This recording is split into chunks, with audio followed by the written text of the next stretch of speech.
প্রচণ্ড গরমে যেখানে যে অবস্থাতেই থাকুন বেশি বেশি পানি পান করুন। যদি পারেন তো লেবুর শরবত খান, আর স্যালাইন খেতে পারলে ভালো হয়। নিজের শরীরের স্বাস্থ্য সুরক্ষা নিজের জন্যই করতে হবে। কে কী বললো না বললো ওদিকে খেয়াল রাখলে চলবে না। যারা দিন মজুরের কাজ করে, এই রোদের ভিতরে যারা কাজ করে তাদের জন্য বেশি সমস্যা এবং হিট স্ট্রোকের সম্ভাবনা বেশি থেকে যায়।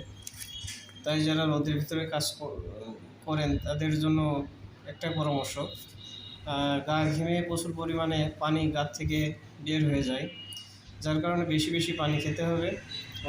লেবুর শরবত, টক জাতীয় খাবার এবং স্যালাইনের পানি যতটুকু সম্ভব খাওয়া ভালো।